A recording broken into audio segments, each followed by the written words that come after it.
and she was like, Adam's been shot, we're in the woods, he might be dead. And I was like, tell me you're joking. And she's like, I'm not joking.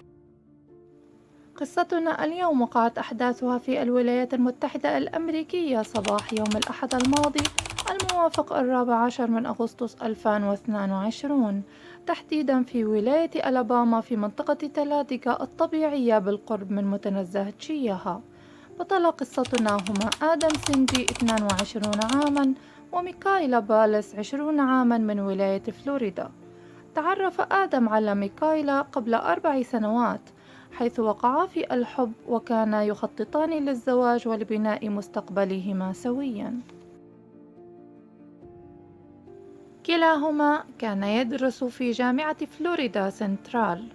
آدم كان على وشك البدء في برنامج تمويل، أما ميكايلا فكانت قد بدأت تعمل للحصول على درجة الماجستير في الاستشارة من نفس الجامعة، وكلاهما كان يحب السفر والترحال وتسلق الجبال.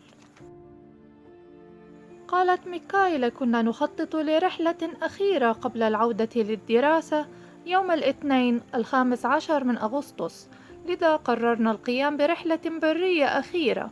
وقالت: كانت أمي وأم آدم رافضتان ذهابنا، كانتا تشعران بالقلق، ولكني أخبرت أمي أن آدم يحمل سلاحا فلا داعي للقلق. في يوم الحادث كان آدم وميكايلا يقودان سيارتهما متجهين إلى منطقة الشلالات وصخرة بولدن للتسلق هناك، عندما أوقفتهما سيدة على الطريق بالقرب من متنزه تشيها تدعى ياسمين حيدر، تدعي بأن سيارتها تعطلت وتحتاج للمساعدة.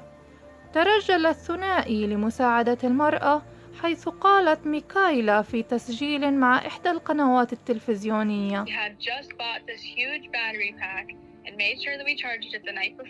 Michaela is also the daughter of a mechanic. I even called my dad and we watched YouTube videos and stuff to try and fix her car, but she, at the end, when nothing could be done, she pulled out a gun and told us to walk into the woods.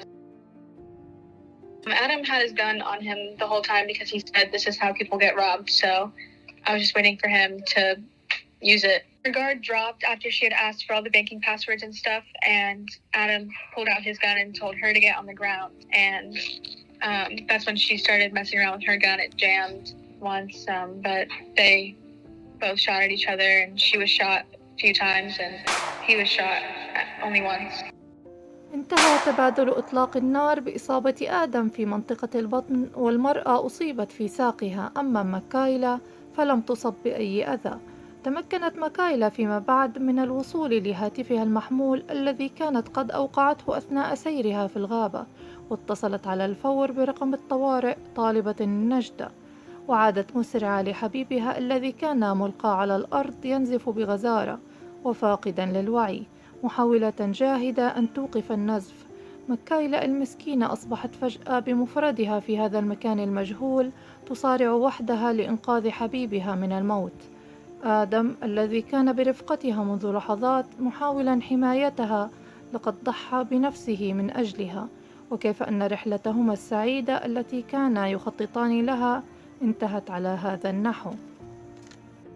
جاءت تلك المرأة لميكايلا متوسلة إياها أن تدعها تهرب لأن لديها طفل صغير، وأنها كانت فقط بحاجة للمال لشراء الطعام، ولم تكن تريد الأمور أن تصل إلى هذه النهاية. كانت المرأة تستنجد بامرأة أخرى مختبئة خلف الأشجار تراقب ما يجري، ولكنها تركتها وهربت باتجاه الغابة. تحركت الشرطة على الفور مع الإسعاف والطائرة المروحية لمكان الحادث، واستغرق وصولهم 30 دقيقة، حيث وصل المسعفون للمكان، ولكن بعد فوات الأوان، حيث وجدوا ميكايلا المسكينة تجري على آدم عملية CPR محاولة إنعاشه ليستعيد وعيه الذي لن يستعيده أبداً. فالشرطة أعلنت وفاته بعد دقائق من وصولها لمكان الحادث. أما المرأة التي تدعى ياسمين حيدر، وجدتها الشرطة ملقاة على الأرض في مكان قريب من مكان الحادث، وتم نقلها بالطائرة المروحية لتلقي العلاج في مستشفى برمنغهام تحت الحراسة المشددة. قالت شرطة مقاطعة كلاي: من المحتمل أن تكون هذه المرأة تنتمي إلى عصابة مسلحة تستوطن في مكان قريب من الغابة، وقاموا بإحضار كلاب تقفي الأثر للبحث عن المرأة الأخرى. عثرت الشرطة برفقة الكلاب البوليسية على معسكر من الخيام على بعد نصف ميل من المكان الذي تعرض فيه آدم ومكايلا للسرقة، وهناك وجدوا امرأة ذات بشرة سوداء تقف ومعها طفل صغير يبلغ من العمر 5 سنوات يحمل سلاحاً.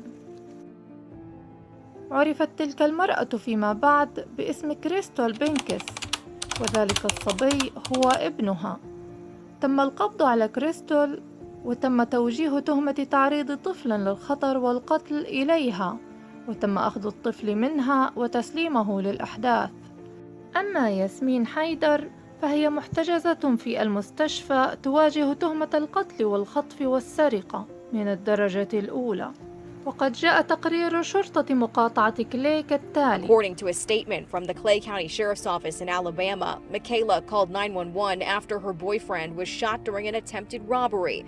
She told deputies Simji, who was carrying a concealed handgun, exchanged gunfire with one suspect before he died. وقد أجرت قناة تلفزيونية حوارا مع والدة ميكايلا السيدة هيثر ليمبرغ، وكان الحوار التالي: And she was like, Adam's been shot.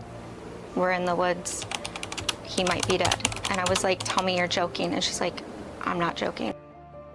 عبرت السيدة ليمبر عن حزنها على ابنتها التي فقدت حبيبها، وأنها لم تكن لتصدق عندما أخبرتها ما حدث عبر الهاتف. وعلى الجانب الآخر كان السيد مات باليس والد مكايلا، حيث قال: I don't know if my daughter would be here today, but I'm very thankful that 1,643 days they were together.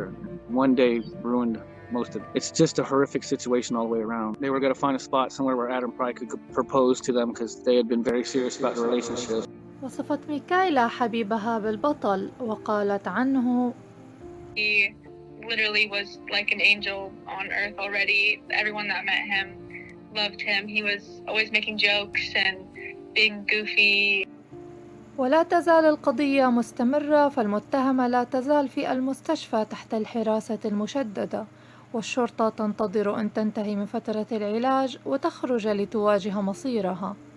آدم وميكايلا كانا يخططان لرحلة أخيرة، وفعلا كانت الأخيرة لهما سويا، وهذه الصورة كانت آخر صورة لهما سويا أخذت قبل ساعة فقط من وقوع الحادث. انتهت قصتنا لليوم، أتمنى أن تكون قد نالت إعجابكم. لا تنسوا الاشتراك في القناة والضغط على الإعجاب، فهذا يساعد في تقديم الأفضل. دمتم بخير، مع السلامة.